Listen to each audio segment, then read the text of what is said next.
the first episode of Chrissy's Kitchen.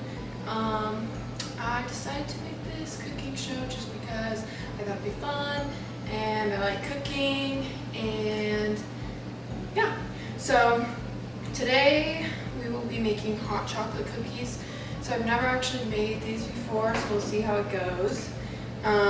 So the first step is to just preheat your oven to 350 degrees, which I already have going. So the next step is to take your mixer and to add the butter and the sugars. So that is 1 cup of butter, which we have right here, 1 cup of sugar, and 2/3 cup of brown sugar. I kind of put the butter in the microwave because I was too impatient, so it's a little melted, but it should work out. I was also gonna do this last night, well, I guess this morning at 1 a.m. So that's why the butter's in a bowl. Because I was gonna do this earlier, but that didn't work out. So once you get that, you want to clean as you go. So I'm just gonna set this over here. And you can just wipe your hands on your apron, always wear an apron, and wipe the butter off your laptop. So I'm gonna start creaming the butter before I add the sugars, just a little bit. So then we have 1 cup of sugar right here. It's just in this container. It's just normal granulated sugar. Nothing special. Nothing stupid.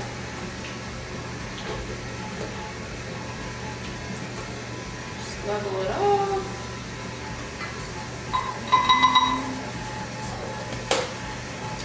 And so then it's 2/3 cup brown sugar.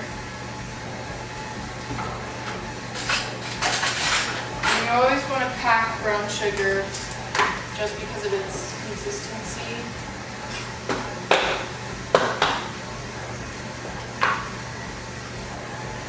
So, we got this guy. Just take a spoon and pack it down. Level it off. Just pop it in there. One. And 2. So then you just want to let those mix until it's light and fluffy, which pretty much just means, combined together. So then, after you do that, you want to add the eggs and the vanilla. So, today's Sunday, so no shopping on Sunday for me, and I realized that we are out of vanilla, so I looked up substitutes for vanilla, and it said either maple syrup or half, like what you're supposed to have the vanilla with almond. So I'm going to use almond extract because I think almond extract is delicious anyway. So it calls for 1 teaspoon of vanilla, so I'll do half teaspoon of almond, and then it calls for 2 eggs. So I got my eggs right here.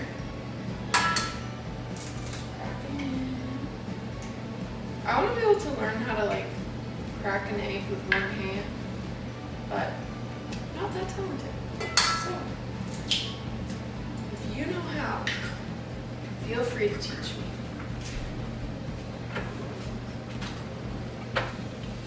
So we got the eggs, and now we'll do half a teaspoon of almond extract.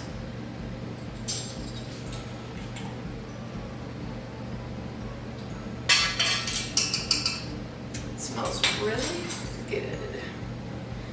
I love almond extract. Okay, so then just do it again. Mix.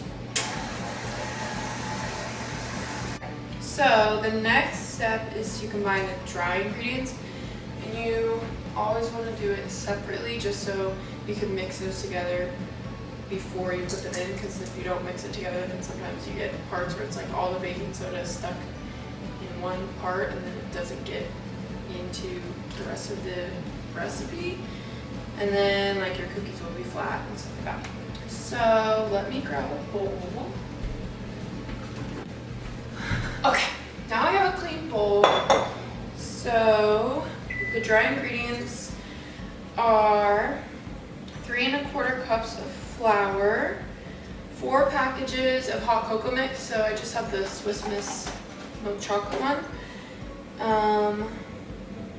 And then salt, 1 teaspoon of salt, 1 teaspoon of baking soda, 2 teaspoons of baking powder. So we got all of those here. We'll start with the flour. So flour, like brown sugar, you have to kind of like spoon it in differently, so it doesn't pack down and then it's not the correct amount. That's why like so many people actually just weigh their ingredients, because it's a lot more accurate than measuring them. So you can either do this by just like spooning the flour into the cup, or you can like use another cup and kind of like go back and forth. And so you kind of like overfill it, and then you just scrape it with the edge of like a spoon or knife.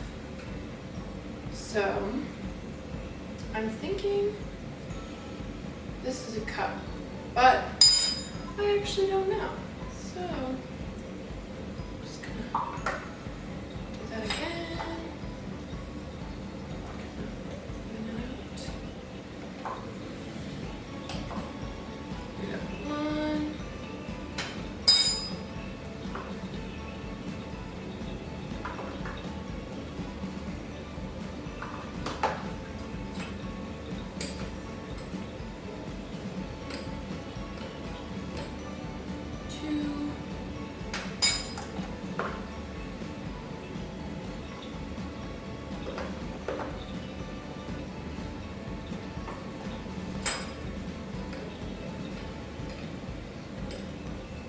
Getting flour all over my tablet. 3, and then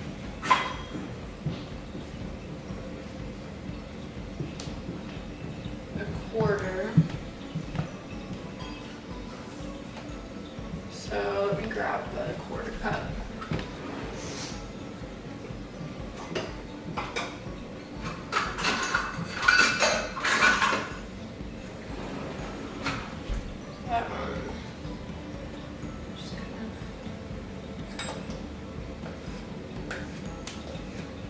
We got all our flour,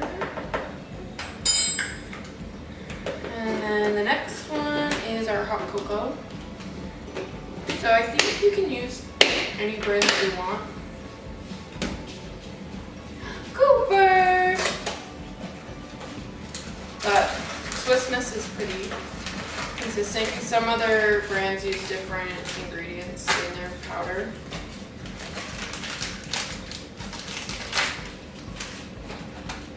So, just gonna do that. Come on, come here. Come here.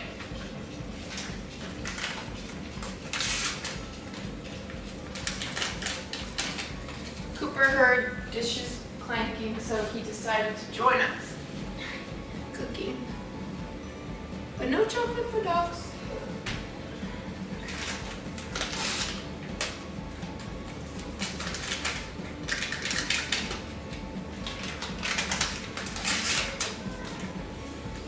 So now that we have our hot cocoa, we do the smaller ingredients, which is salt, baking soda, and baking powder. So it's 1 teaspoon salt, 1 teaspoon baking soda, and 2 teaspoons of baking powder. Got our little teaspoon.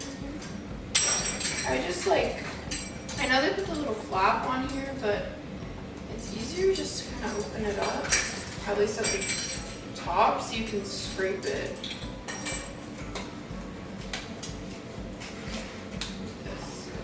So I just open it like that.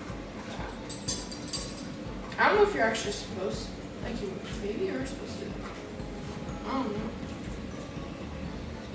So we got 1 teaspoon of that. This probably isn't super accurate.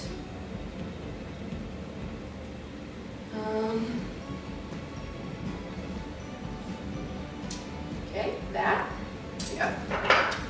And 2 teaspoons of baking powder.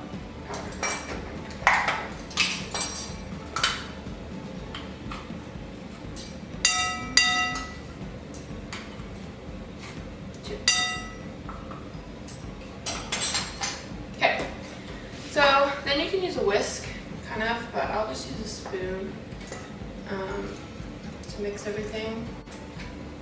So now you're going to slowly put these in here. So I'm just going to use 1/3 cup and just slowly add to this while it's mixing.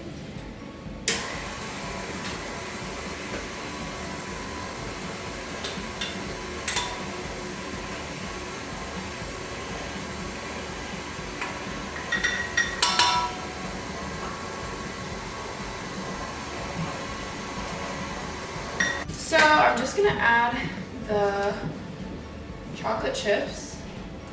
I like dark chocolate a lot better than milk chocolate, so I'm adding dark chocolate chips. You can put in dark chocolate or milk chocolate or white chocolate or whatever the crap you want. So, calls for 1 cup of chocolate chips, but you can do a little bit more if you want. Wow. I got my chocolate chips, a little extra. And just add them.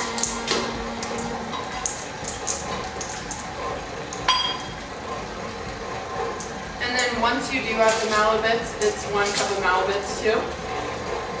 If you can't find Malibits, use mini marshmallows. I don't know, the lady on the website was just like, only use a little bit. So, I don't know. But I found these at Target. Hopefully your Target carries them. But they weren't like at my local grocery store or anything. So, they were just with like, you would think they would be with the hot cocoa stuff. But I found them with like the ice cream sundae stuff. So, that's great for those. Anyway, so my dough is pretty much done. Scrape it off.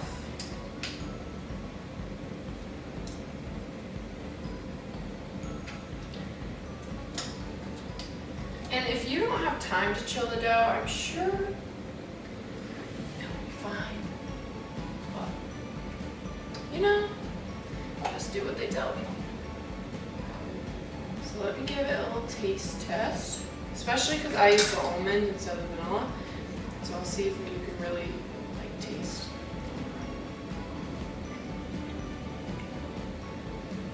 No, you can't really taste the almond. It tastes like freaking, you can taste the hot cocoa. So, do you like hot chocolate? These are for you.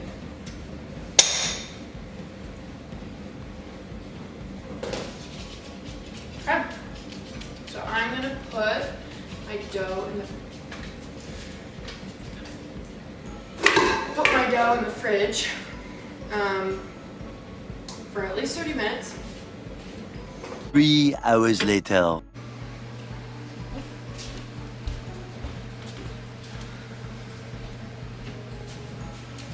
So, welcome back. The dough has been in the fridge for a few hours. I'll be honest, I completely forgot about it, and so I took a shower and got ready for bed, and then I remembered. So, we'll find out how long you can keep the dough in the fridge, and it still turned out good. I think it should be fine. Like, I've never heard of over refrigerating, but whatever. So the next step is to add the Malibits. So we'll just put this back on here. It's a little cold. You're gonna have to smush it.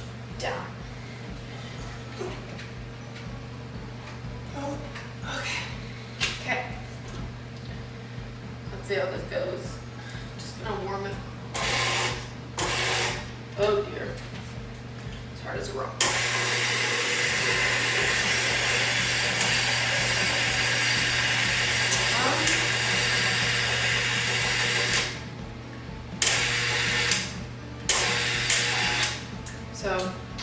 So cold. It's not. Holy crap. It's not mixing. So, I'm just gonna break it up a little bit.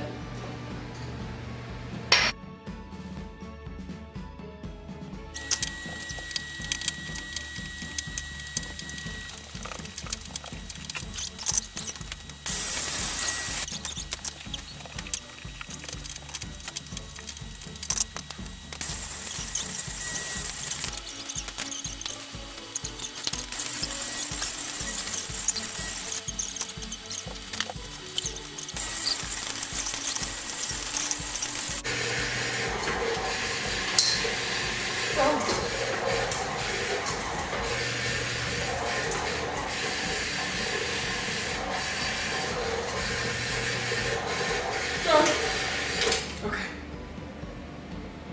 The KitchenAid is smoking. Yep. Okay. It's all mixed. No need to worry. Got it all mixed together. At the expense of the kitchen. Okay. So, moving on.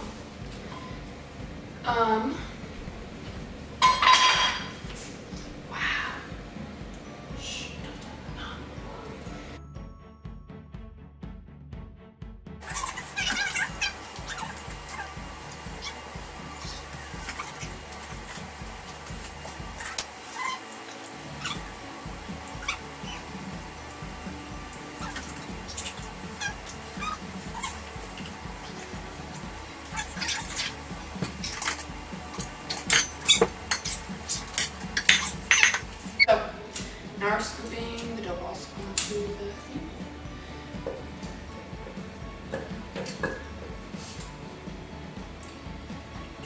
5 minutes later.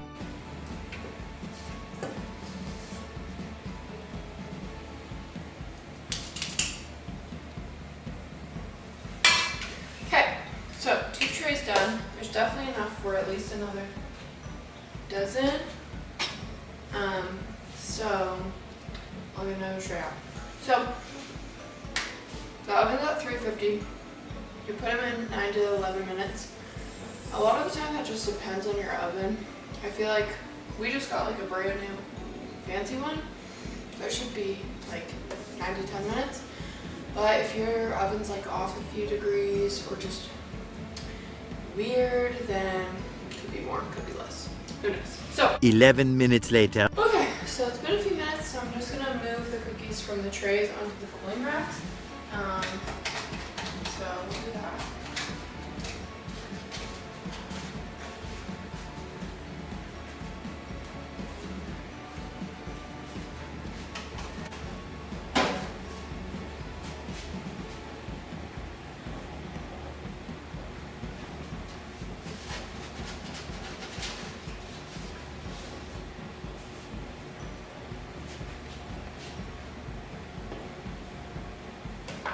Okay, so the cookies are all done. Thanks for watching this cooking show. Hopefully you enjoyed it and you will watch in the future.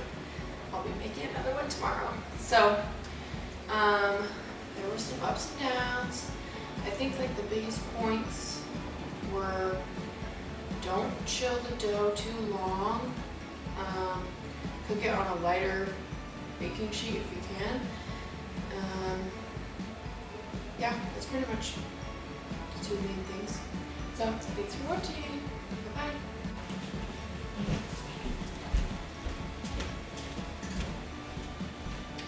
Okay, so I'm gonna let the cookies sit for like 2 or 3 minutes, and then I'm gonna put them on a cooling rack. On the counter.